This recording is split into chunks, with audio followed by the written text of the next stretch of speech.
Alors, on est l'année dernière, en 2021, on était proche de la fin de l'année. On était en mai, je pense, on était au début du mois de mai. Et j'ai reçu un email d'un étudiant dont je vais pas dire le nom, j'ai pas demandé sa permission et encore je reçois plein de mails d'étudiants donc pour aller retrouver son mail il faut que j'aille voilà dans la paperasse de mails que j'ai. C'est pas très important pour cette vidéo, mais en tout cas je me souviens de son mail, je me souviens de la période dans laquelle j'ai reçu le mail parce que c'est la période dans laquelle je reçois plein de mails de plein d'étudiants qui me disent l'examen approche, je suis en retard, comment je fais? Il y a plein d'étudiants. Mais typiquement, j'avais cet étudiant de droit qui m'a envoyé son mail pour me dire qu'il était vraiment en retard dans son examen. On était en mai et il avait énormément de choses à étudier. Vous savez, en droit, dans les études de droit et les études de médecine, il y a plein de choses qu'on demande aux étudiants de mémoriser et il était vraiment en retard. Il paniquait, il me dit mais comment je peux faire pour réviser en dernière minute? Est-ce que tu as des méthodes de révision en dernière minute? Qu'est-ce que je pouvais faire? Et voilà. Et c'est après ça que j'ai fait une vidéo sur YouTube parmi mes vidéos et je précisais dans les vidéos que après ça que je ne répondais plus aux étudiants qui m'envoyaient des mails pour me demander des astuces en dernière minute. Pourquoi? Parce que quand je fais ça vous incite à attendre la dernière minute pour pouvoir étudier alors que c'est pas la chose que je prône. Moi ce que je prône c'est les révisions quotidiennes, même si c'est juste 15 minutes tous les jours. Je prône les révisions quotidiennes pour ne pas se retrouver en retard dans de telles situations, parce que lorsque l'étudiant se retrouve dans de telles situations, il y a énormément de choses qui vont faire que ces révisions ne vont pas être efficaces. Il y a énormément de choses qui vont faire que il va pas réviser de la bonne manière. Et si tu écoutes cette vidéo et que tu t'es déjà retrouvé dans ce cas, je pense que tu vois de quoi je parle. Tu attends les révisions à la dernière minute et à la dernière minute, voilà, tu vas pas réviser efficacement parce que si tu as énormément de cours à réviser, tu vas être perdu, tu ne vas pas savoir comment faire. Et quand je dis ça, je suis déjà passé par là. Je me rappelle quand j'étais en première, non, c'était en seconde. J'avais des cours. En seconde, on a plein de cours. Hein. J'ai fait une seconde scientifique, donc j'ai énormément de cours. J'avais les maths, la physique, chimie, j'ai le français ou la littérature, appelle comme vous voulez, l'anglais, l'histoire, géographie, et voilà. J'ai d'autres cours également, mais je me rappelle énormément de l'histoire, géographie. J'avais des cours d'histoire, géographie presque chaque semaine, et j'avais des examens régulièrement en histoire, géographie. Sauf que l'histoire, géographie, c'est un cours que j'aimais pas. J'aimais pas étudier l'histoire, j'aimais pas étudier la géographie notamment, parce que l'histoire, qu'est-ce que tu étudies? On t'explique. Bon, c'était pas encore la Première Guerre mondiale. La Première Guerre mondiale, je l'ai fait en première. En seconde, enfin, j'ai oublié ce qu'on a fait en histoire. Hein. Mais voilà, tu as énormément de cours, tu as énormément de dates à apprendre par cœur. L'histoire, tu dois apprendre les dates par cœur parce que pendant les dissertations, notre prof d'histoire nous disait tout le temps, une dissertation d'histoire sans date, ce n'est pas une dissertation d'histoire. En gros, si tu fais ta dissertation d'histoire et que tu ne mets pas des dates dedans, tu n'auras pas la moyenne. Des fois, tu fais une dissertation, des fois, c'est pas une dissertation, c'est une question-réponse. Le prof peut te dire, oh, en 1878, qu'est-ce qui s'est passé? Donc, tu dois connaître les dates à ce moment-là. Or, moi, je faisais une seconde scientifique, ce que je kiffais et que je kiffe toujours, c'est les sciences, l'histoire, ça me saoulait. Et donc, j'avais pas envie d'étudier l'histoire, de même que la géographie. Bon. Moi, quand j'étais en seconde, l'histoire-géographie, c'est une matière, en gros, bon, c'est deux matières différentes, mais c'est un prof qui te le fait. Des fois, il te fait la géographie, des fois, il te fait l'histoire. Donc, c'est pas deux cours qui sont totalement segmentés, même si c'est pas la même chose. Et en géographie, bah, il te fait la géographie des pays. Des fois, on peut choisir, je sais pas, la géographie de la Chine. Donc, on te dit, dans telle partie de la Chine, il y a ceci, il y a telle culture, voilà. Donc, la géographie, à cette époque-là, j'aimais pas aussi voyager comme maintenant, donc c'était pas quelque chose qui m'intéressait. Et, qu'est-ce qui se passe, c'est que vu que ça m'intéressait pas, et je mettais ce cours de côté. Les physiques, les sciences physiques, les maths, c'est ce qui prenait le plus de mon temps. Mais l'histoire géo, je mettais de côté. Je me dis non, je vais attendre à l'approche de l'examen. Voilà, je procrastinais. Je mettais ça de côté. Je me dis voilà, je vais attendre.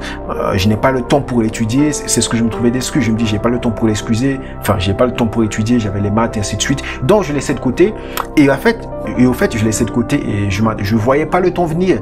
Subitement, je savais que l'examen c'était jeudi, je suis un mardi et je sais pas, j'ai 15 pages d'histoire à lire, j'ai plus de 20 dates à mémoriser en tête pour les 2 jours qui me restaient. Et qu'est-ce que je faisais? J'étais en panique, je savais pas comment gérer l'examen qui allait dans 2 jours. Et pourquoi je me suis retrouvé dans cette situation? Et donc pour te dire que être en retard dans cette situation-là, je sais vraiment pourquoi et je connais vraiment les raisons parce que je l'ai vécu. Et ça c'est qu'un exemple. Ça m'est arrivé plein de fois. Ça m'est arrivé plein de fois. Et pourquoi? Quelles sont les raisons qui m'ont poussé à être dans cette situation? Il y a plusieurs raisons. Mais tu as la procrastination et tu as également le fait que je ne gérais pas énormément mon temps. Je me disais non, j'ai pas le temps parce que j'avais les maths et ainsi de suite. Je disais que j'ai pas le temps.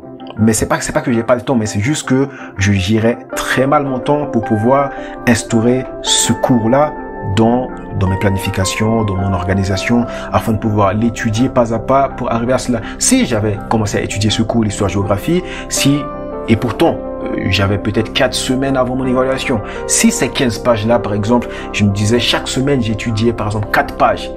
4 fois 4, ça me fait 16. Donc, si je faisais 4 pages par semaine, 4 pages par semaine, ça me fait moins d'une page par jour. Moins d'une page par jour. Si je faisais ça depuis ce temps, j'allais être prêt à l'approche de l'examen. Mais je le faisais pas. Déjà, parce que je gérais pas mon temps, parce que je procrastinais. Il faut savoir que la procrastination et la gestion du temps, c'est lié. Je ferai une vidéo dans laquelle j'expliquerai ça en détail. Mais parce que quand tu procrastines, tu ne fais pas la chose, mais tu perds du temps. Et le temps que tu perds, tu aurais pu déjà l'utiliser lorsque tu procrastines. Et au fait, j'arrive en retard dans mes révisions et c'est ce qui fait que les conséquences, je vais pas performer à l'examen comme je le voulais. Et pourquoi je te raconte ça, c'est que il y a une chose que beaucoup d'étudiants négligent énormément et l'une des conséquences, c'est ça, c'est que tu vas être en retard dans tes révisions, tu vas être en retard dans ta préparation à l'examen. C'est quoi? C'est la gestion du temps. Beaucoup d'étudiants gèrent très mal leur temps et ça a vraiment des conséquences considérables. La première conséquence, c'est ce que je suis en train de te dire. C'est difficile de parler aujourd'hui, dis donc. C'est ce que je suis en train de C'est ce que je suis en train de te dire. C'est ce que cet étudiant il a vécu et qui m'a envoyé le mail. Et c'est pas le seul, hein. C'est son exemple qui m'est venu parce que c'est l'exemple sur lequel je m'étais vraiment penché parce que il était en droit et il m'a montré le nombre d'articles qu'il a à lire. C'était vraiment immense et j'avais de la compassion pour lui. Mais c'était pas le seul. Il y a énormément d'étudiants qui étaient dans le même cas. Et là, au moment où je fais cette vidéo, on est en avril. Les examens de fin d'année approchent, le bac approche. Peut-être que toi également qui regardes également cette vidéo, tu es dans ce cas. Tu es vraiment en retard dans tes révisions. Et pourquoi? C'est parce que tu as probablement très mal géré ton temps. Tu dis, mais oui, parce que j'avais pas beaucoup de temps pour étudier. Mais si tu es honnête avec toi-même, et que tu regardes vraiment dans le temps qui est passé jusqu'à maintenant, je suis certain que dans ton temps, tu avais des moments, tu avais le temps, mais tu as consacré ton temps à un match de foot, tu as consacré ton temps à sortir avec tes amis, à faire la fête. En tout cas, tu as consacré ton temps à faire d'autres choses que si ton temps, tu consacrais ça aux révisions de tes cours, tu seras pas en retard à ce moment. Et ça, c'est vraiment quelque chose qui est très important. Et la raison, c'est la procrastination et la gestion du temps à la fois. Il y a d'autres raisons, mais ça, c'est les principales. Et également, pour résoudre ce problème, avant qu'il soit trop tard, c'est la gestion du temps. C'est vrai, il faut que en tout cas dans les étapes qui vont suivre, si ton examen c'est dans une semaine ou dans 2 semaines ou peut-être dans quelques journées, ce qui va faire en sorte que tu peux rattraper ce retard, il y a plein de choses. Il y a d'abord ta gestion du temps, et maintenant il y a comment tu vas étudier efficacement, il y a tes capacités de mémorisation, mais la gestion du temps, tu ne peux pas, c'est le b.a.-ba. C'est l'une des choses qui va vraiment caractériser le fait que tu vas réussir tes études et avoir les notes que tu veux. C'est pas la seule chose.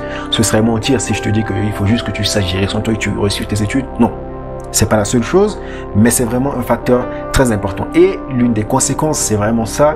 Tu vas être en retard dans tes examens si tu n'arrives pas à très bien gérer ton temps. Et pour sortir de cette situation, la chose à faire, c'est de vraiment être discipliné sur sa gestion du temps. Donc vraiment, ce que je dis, c'est que beaucoup d'étudiants négligent ça parce que pour eux, il faut juste bosser ses cours et c'est tout. Si bosser ses cours, c'est vraiment important. Si tu n'étudies pas tes cours, tu ne vas rien faire le jour des évaluations. C'est le b.a.-ba. Mais au fait, la gestion du temps, c'est quelque chose qui vient accompagner cela. C'est l'assaisonnement. Voilà, c'est l'assaisonnement. Si tu regardes le Top Chef, tu regardes les concours de cuisine, j'imagine que voilà, tu as tes parents qui ont ta maman ou quoi que ce soit à cuisiner. En tout cas, tu as mangé des plats. Oui, parce que si tu manges pas, tu peux pas survivre. Mais les meilleurs plats que tu as mangés, c'est les plats qui sont vraiment assaisonnés. Sans l'assaisonnement, le plat il est fade. Ça manque des choses. Tu peux bosser tes cours, bosser énormément et réussir tes études, hein. Mais si tu gères vraiment bien ton temps, déjà tu n'auras pas besoin de bosser énormément tes cours.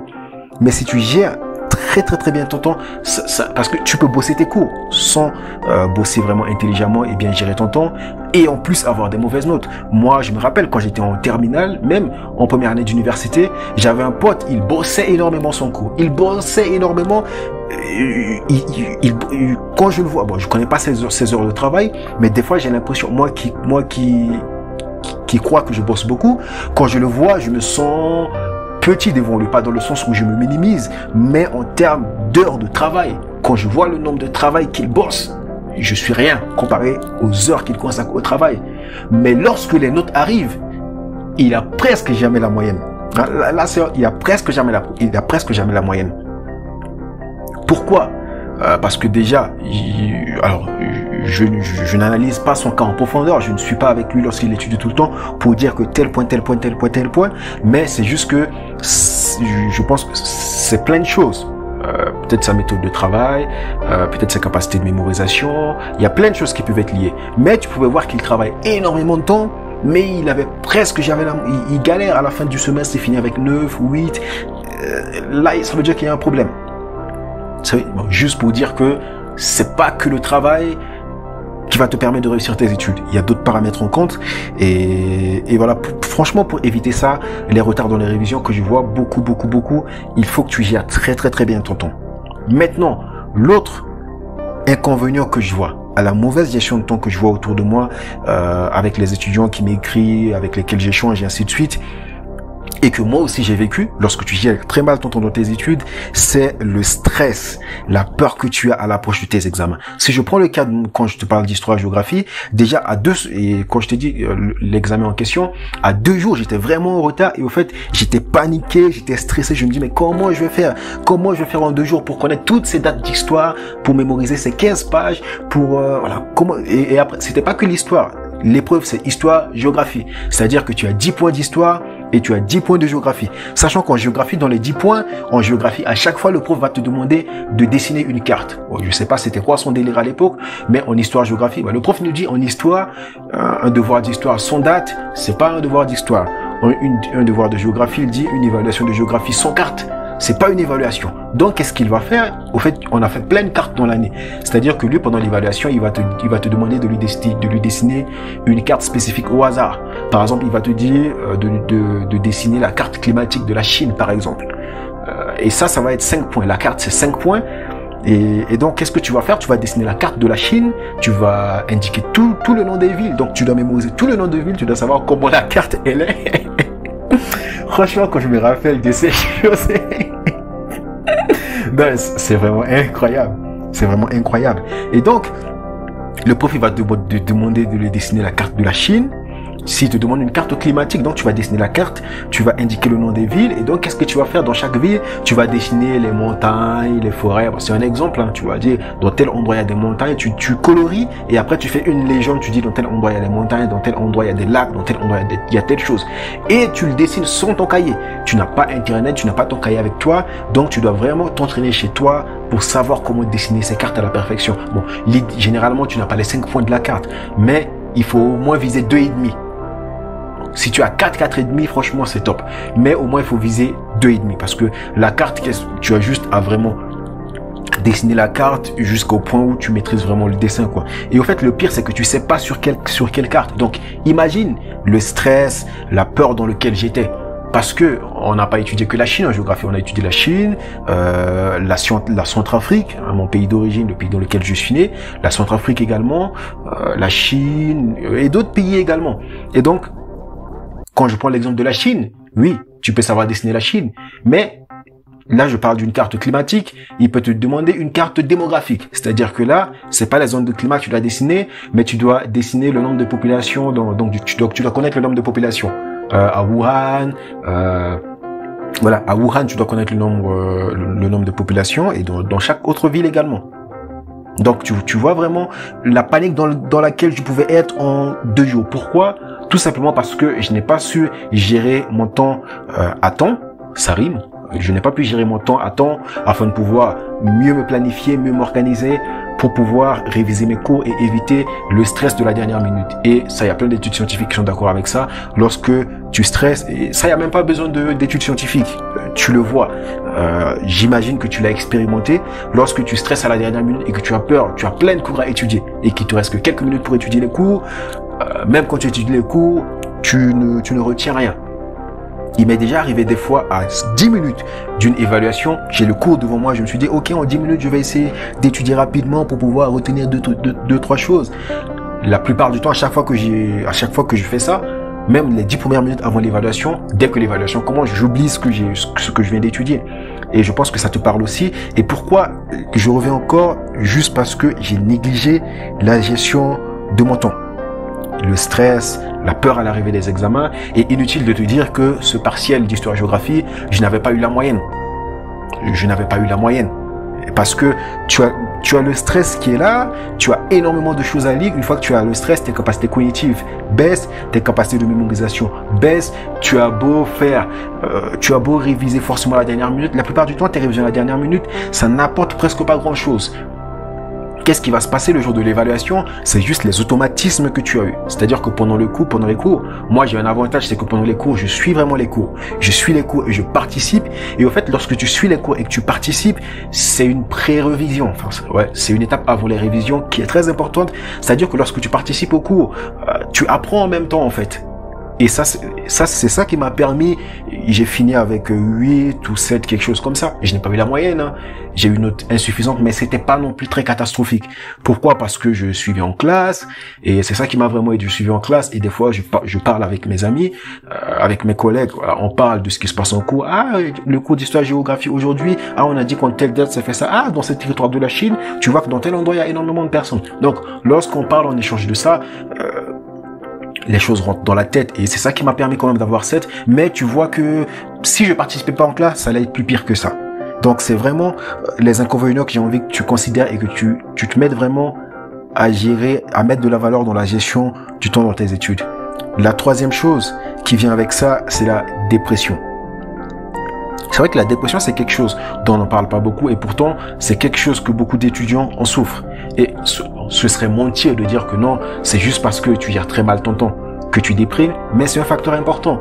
Lorsque tu gères très mal ton temps et qu'à la fin tu bosses des heures pour juste rattraper le temps que tu as perdu, lorsque tu bosses pendant une journée et que tu ne fais rien d'autre, tu passes ton temps à bosser pour rattraper le temps que tu as perdu, au bout d'un moment, tu vas avoir un burn-out. Au bout d'un moment, tu vas être déprimé. Lorsque tu te retrouves devant ton cahier, tu n'as plus la force de rien faire. Tu as l'envie, tu as la motivation, tu as la détermination, tu as même la discipline. Tu te poses sur ton bureau, tu es là devant ton cahier, mais tu n'as pas la force d'étudier. Tu n'as pas la force d'étudier. Même quand tu lis, c'est comme si tu lis rien. Tu es déprimé et pourquoi? Parce que tu as géré très mal ton temps, tu veux rattraper, donc tu bosses énormément. C'est pour ça que moi, ce que je vous propose sur ma chaîne, ma méthode, c'est les révisions quotidiennes, mais pas de réviser forcément comme une montagne du matin jusqu'au soir. Je vous dis dans mes vidéos de réviser que ce soit juste 20-30 minutes, mais de le faire tous les jours. Pourquoi? Parce qu'au fait, lorsque tu n'arrives pas à gérer ton temps pour réviser petit à petit tous les jours, à l'approche de l'examen, tu vas vouloir en un week-end réviser tous tes cours. Et ce serait quoi les conséquences? C'est les choses que je t'ai énumérées, mais la dépression également. Alors ça va dépendre également des capacités de chacun. Il y a des personnes qui peuvent étudier 2 jours d'affilée sans qu'ils soient déprimés, mais il y a des personnes juste, ils révisent 5 heures d'affilée et ils dépriment. Et ce que moi je te dis, moi ça m'est déjà arrivé. Et notamment, je pense en prépa, c'était quel cours ça? Je pense que j'avais une colle de physique la semaine d'après, parce qu'en prépa, j'ai raté ma première colle de physique. Ça, j'en parle dans mon livre, Enfin les études dans ta poche. J'ai expliqué pourquoi j'ai raté ma première colle de physique. J'ai eu une note terrible. Oui, parce qu'il y en a qui pensent que, quand je vous dis que par exemple en première terminale je suis major de ma promo, en école de commerce je suis major de ma promo, il y en a qui pensent que moi je n'ai eu que des 19 durant toutes mes études. Non, j'ai également eu des galères. Maintenant, c'est pas parce que tu as eu des galères que tu ne peux pas être major de ta promo. Parce que les galères, tu apprends de ça, et à partir de ça, tu vas te relever, tu vas faire en sorte de ne plus avoir ces galères-là pour être major de ta promo. Donc, bon, ça j'en parle dans mon livre, Enfin les études dans ta poche. J'explique les raisons qui ont fait que j'ai raté cette colle de physique.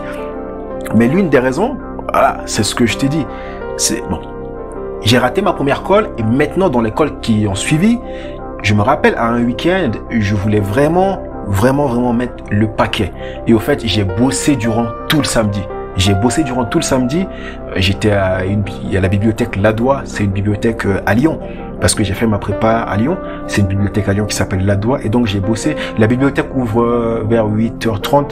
Au bout d'un moment, même le mot, c'est pas les gardiens, les agents de sécurité, en tout cas, les personnes qui vont ouvrir l'hôtel, les gens de l'accueil et les agents de sécurité, au bout d'un moment, ils me connaissaient tellement qu'ils en avaient marre de voir ma gueule. Parce qu'au fait, la bibliothèque ouvrait à 8h30. Moi, je quitte là où j'habite à 8h. Et j'arrive là-bas vers 8h25. J'arrive là-bas avant même qu'ils ouvrent. Des fois, les gars ils me disent, mais tu dors ici ou qu'est-ce qui se passe? Et donc, je bosse toute la journée au bout d'un moment. Et je fais ça tous les week-ends, le samedi et le dimanche. Et au bout d'un moment, je bosse le matin. Vers 14h, 15h, je ne pouvais plus. Et j'étais là devant mon cahier, mais je ne pouvais plus bosser. J'étais là devant le cahier. Quand je lisais les cours, c'est comme si je lisais rien. Je ne pouvais plus rien retenir. Et au fait, je suis têtu parce que quand j'arrive dans cet état-là, qu'est-ce que je fais? Je me suis dit non, c'est une tentative de fatigue. Il faut que tu persistes encore 20 minutes. J'ai persisté 20 minutes et je n'ai rien retenu. Au bout d'un moment, je me dis ça sert à rien de continuer. Rentre, va faire autre chose, repose-toi. En tout cas, va trouver autre chose. Et j'étais à la porte du burn-out à ce moment. Tu as presque la motivation, l'envie de faire, mais tu sens que peu importe ce que tu fais, tu ne gagnes rien. Peu importe ce que tu fais, tu ne retiens rien. Tout ce que tu fais, tu n'as aucun résultat. Et donc, ça ne sert plus à rien de continuer. Et c'est pour ça que je ne prône pas de travailler énormément à des plages comme ça, de se mettre des doses de travail énormes, mais de faire des petites séances en ayant des pauses également. Et les pauses, j'en parle pas beaucoup, mais je pense que je vais commencer à faire des vidéos pour partager avec vous ce que je fais durant mes pauses, histoire que ça puisse vous aider. Parce que voilà, travailler sur des plages comme ça, c'est quelque chose qui peut faire en sorte que tu déprimes. Et au fait, ça peut être quoi les causes notamment? C'est une mauvaise gestion du temps. Lorsque tu gères très mal ton temps, tu veux rattraper le nombre de tâches à faire sur une courte durée. Et tu vas te donner une grande dose de travail. Et ça augmente les risques que tu déprimes. Et ce que je dis encore, ça demande des capacités de chacun. Et moi, c'est vraiment arrivé au moment où j'ai vraiment répété énormément de fois.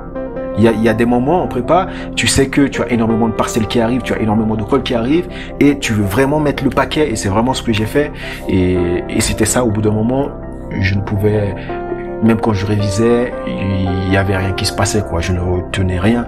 Et dans ces moments-là, il faut se calmer, il faut prendre un break et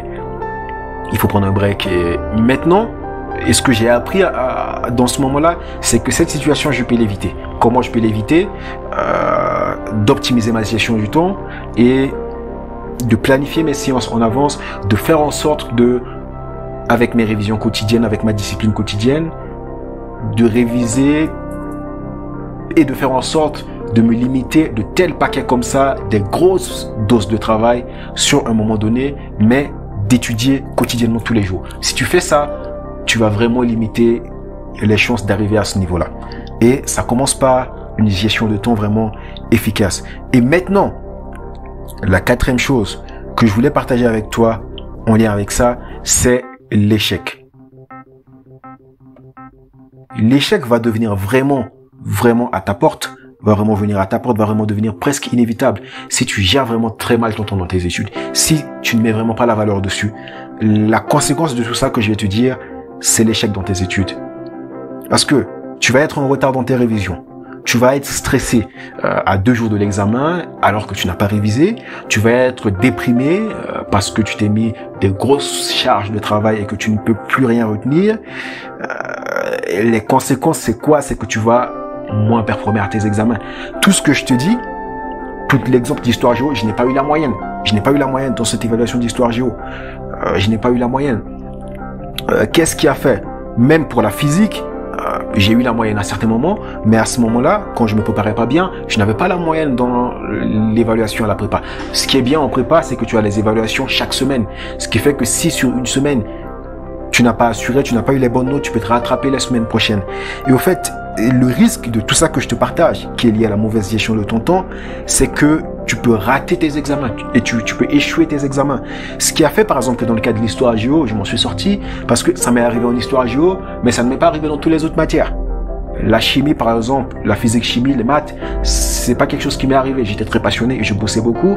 Et au fait, c'était les gros coefficients. Maths, chimie, c'était les gros coefficients. Donc, ce qui fait que même si j'ai 8 en histoire géo, si j'ai 15 en maths, ça comble largement mes différences en histoire géo. Pareil, en physique, ça m'est arrivé à quelques moments, mais ça m'a pas arrivé durant toute l'année.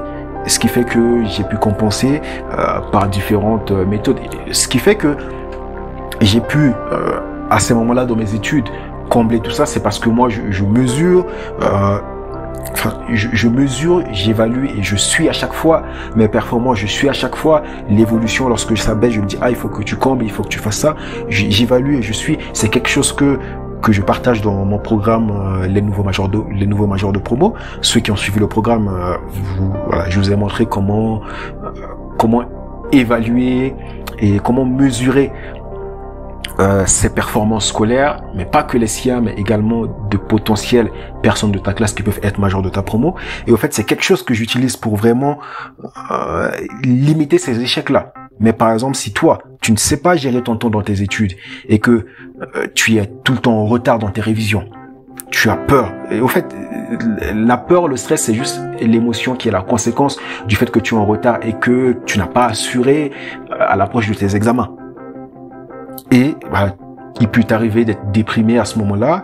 Et ça, c'est la vraie conséquence. C'est l'échec à tes examens, en fait. Et donc, la gestion du temps, c'est vraiment quelque chose qui... Alors, quand j'étais encore à l'école primaire, j'avais un prof particulier quand j'étais à l'école primaire, ce qui faisait que quand tu as un prof particulier, la gestion du temps, c'est pas un problème à laquelle tu te confrontes beaucoup. Parce que... et ça, je remercie mes parents pour ça, notamment ma mère, qui m'a donné un prof particulier quand je vivais chez elle, et le prof particulier, il était là toutes les semaines. Je remercie ma mère pour ça. Mais on n'a pas tous la chance, par exemple, d'avoir des profs particuliers qui sont là chaque semaine, parce que mon prof particulier, il était là plusieurs fois par semaine. Et ça me faisait chier. À chaque fois qu'il était là, j'étais énervé parce que je voulais jouer au foot avec mes amis. Et en fait, c'est à chaque fois à ce moment-là que le prof particulier, il arrive.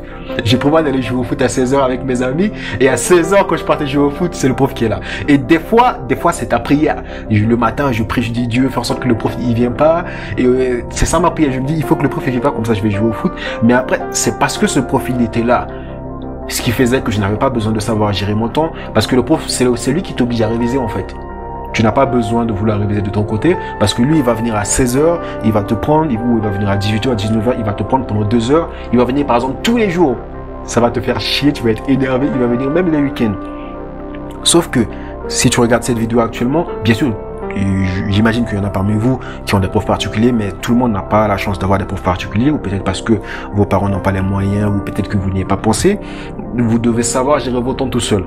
Le prof particulier, c'est un avantage parce que il est là, tu n'as pas d'autre choix. Tu vas, même si ça t'énerve, tu vas suivre le cours avec lui.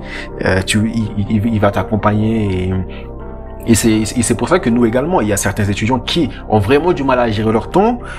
Ils décident de se faire accompagner par nous. Et quand ils décident de se faire accompagner, qu'est-ce qui se fait? On met en place des systèmes, c'est que on se dit, ok, on a un rendez-vous par exemple 2 ou 3 fois par semaine, et à chaque séance d'accompagnement, déjà avant la séance, on lui dit, ok, donc on va t'évaluer durant 30 minutes sur tel cours. Donc avant la séance, tu es obligé de maîtriser les cours. Et donc, lorsque la séance arrive, on va évaluer l'étudiant sur les cours pour voir s'il a vraiment retenu le cours. Et maintenant, si ça marche pas, on va plus loin, on va faire le système du prof particulier. C'est-à-dire que pendant 1 heure, l'étudiant, il est là avec nous et il n'a pas d'autre choix, même si ça le fait chier, c'est pour son bien. On va le prendre main dans la main, on va lui mettre un petit coup de pied au cul. Il n'a pas d'autre choix que d'apprendre parce que là, il y a un coach scolaire qui est là à côté de lui. Il n'a pas d'autre choix. Maintenant, c'est un investissement financier. J'imagine que tout le monde n'a pas cet investissement financier. Donc, c'est pour ça que je vous partage ces stratégies. C'est très important. Donc, en plus, on est à l'approche de la fin de l'année. Et je vais faire des vidéos, plus de vidéos sur ce sujet. Vous donner des outils pour tout seul. Essayer d'augmenter votre gestion du temps parce que c'est très, très, très important. Là, on a vu la gestion du temps pour préparer les examens. Mais après cela, je vais partager avec vous également comment gérer son temps pendant l'examen. Ça également, c'est très important. Tu peux connaître tous tes cours, mais si pendant ton évaluation, tu ne sais pas gérer ton temps, on te donne 1 heure, tu as énormément de réponses à donner. Si tu ne sais pas gérer ton temps, tu as beau connaître les choses en tête, tu n'arrives pas à tous les restituer pour avoir les bonnes notes que tu veux, ça c'est très énervant. Ça m'est arrivé à plein de reprises et c'est très énervant. Donc voilà pour ces outils. Alors, on a une masterclass qui est sur la gestion du temps. Pour ceux que ça intéresse, le lien dans la description. En ce moment, vous allez trouver une offre promotionnelle. En tout cas, c'est à des prix qu'on fait en sorte que ça soit très accessible pour tout le monde. Donc, ça se trouve dans la description. Allez regarder. La durée, en tout cas, de l'offre promotionnelle, elle est limitée. Mais voilà, vous pouvez aller regarder dans la description. Et je vous invite à me dire qu'est-ce qui vous pose le plus problème dans votre gestion du temps. Ça me permet d'utiliser vos questions pour faire des vidéos dans les jours suivants afin que les vidéos répondent le plus à votre besoin. À très vite. Écrivez un beau hashtag discipline dans la description, dans les commentaires plutôt.